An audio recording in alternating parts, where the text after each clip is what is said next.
భగవంతుడు అనేది కూడా ఒక సాధకుడిగా, ఒక భక్తుడిగా ప్రాథమిక దశలో ఒక ఆలోచనగానే నిలబడి ఉంటాడు. అంటే ఇప్పుడు కృష్ణుడు, ఒక రాముడు, ఒక శివుడు, ఒక అమ్మవారు, గణపతి, ఇలా ఒక దేవుడు అని మనం ఎవరినైతే అంటున్నామో, దేవుడు అనేది కూడా ఒక ఆలోచనగా మనలో మెదులుతూ ఉంటే, ప్రాథమిక దశలో ఒక సాధకుడికి మనకు ఏమీ తెలియనటువంటి దశలో భగవంతుణ్ణి ఒక ఆలోచనగానే మనం గ్రహిస్తాం. మీరు చూస్తే బాల్యంలో చిన్న పిల్లలకి ఇదిగో గణపతి దండం పెట్టు అంటారు, రాముడు దండం పెట్టుకో, ఇంకా జేజి పెట్టుకో, దండం పెట్టుకో, దేవుడికి నమస్కారం చెయ్యి.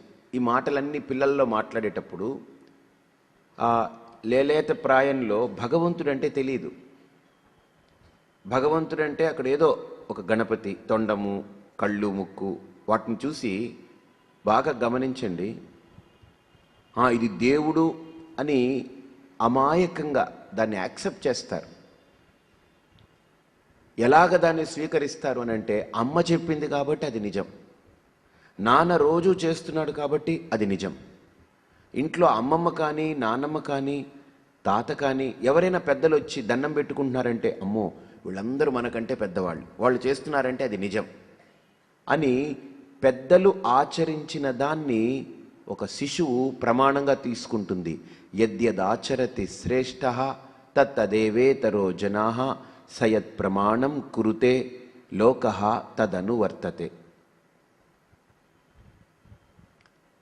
అంటే ఒక ఇంటిలో ఒక తల్లి తండ్రి ఎవరైతే పెద్దలు అనుకుంటున్నామో వాళ్ళు ఆ విగ్రహం దగ్గర, ఆ రూపం దగ్గర, ఫోటో దగ్గర నిలబడి దండం పెట్టుకుని దానికి నమస్కారం చేసి పువ్వు పెడితే, నేను కూడా దీనికి దండం పెట్టాలి, నేను కూడా దీనికి పువ్వు పెట్టాలి, నేను కూడా దీనికి నమస్కారం చేయాలి. ఈ భావన జస్ట్ మీరు ఆలోచన చేయండి.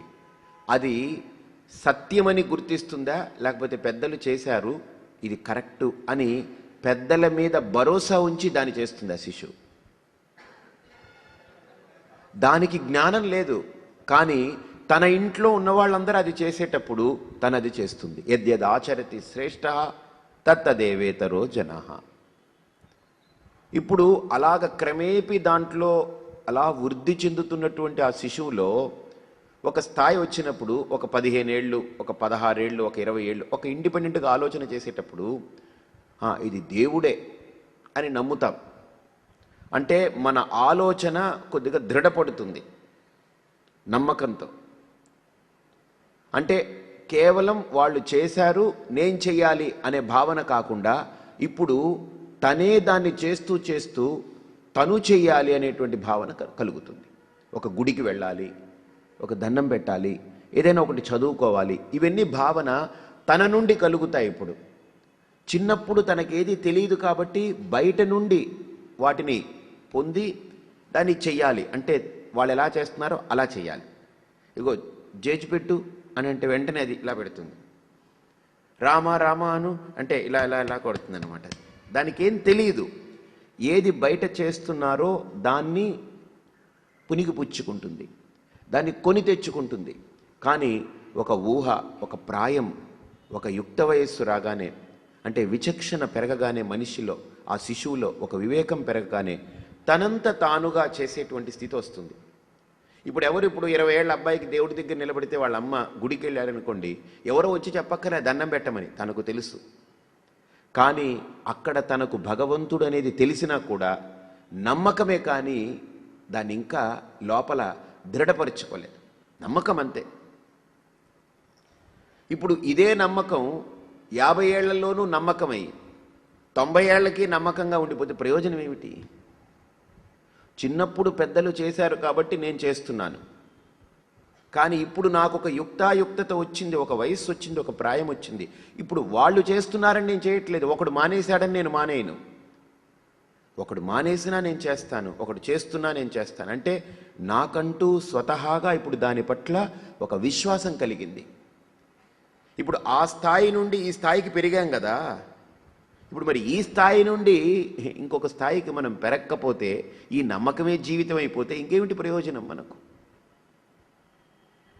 కాబట్టి నమ్మకం అనేది నిజాన్ని గుర్తించడానికి ఒక పునాది.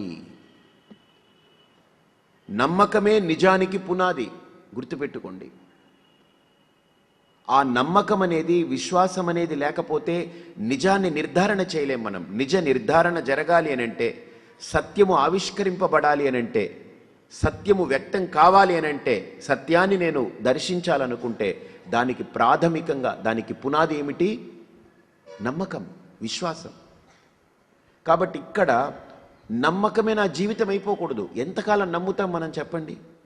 మనం ఒక స్థాయికి చేరుకోవాలి కదా, ఒక స్థితికి చేరుకోవాలి కదా.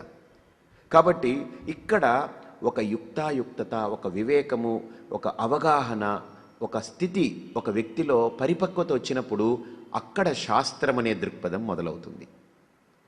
అంటే మీకు 2 పదాలు వాడుతాను ఇప్పుడు. నమ్మకము అంటే భక్తి, విశ్వాసము అంటే భక్తి.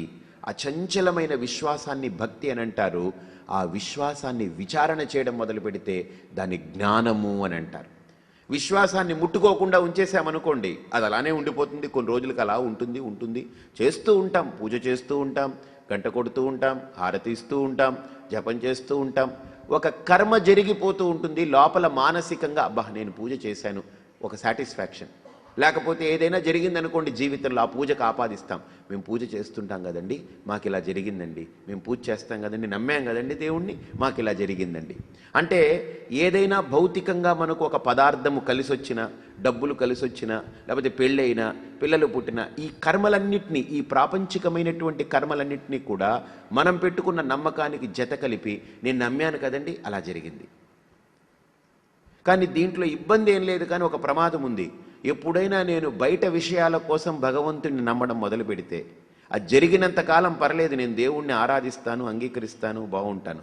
అది జరగకపోతే అక్కడ మొదలవుతుంది ఘర్షణ. ఎందుకు జరగలే? నేను మొన్న నమ్మాను జరిగింది, అంతకు ముందు నమ్మాను, ఇప్పుడు ఎందుకు జరగలే? చూడండి, ఇంతకు ముందు జరిగింది ఇప్పుడు జరగలేదనేది ఎప్పుడు బేరీజు వేసుకోడు మనిషి. ఇప్పుడు జరగలేదు కాబట్టి నాకు అక్కర్లే ఈ దేవుడు.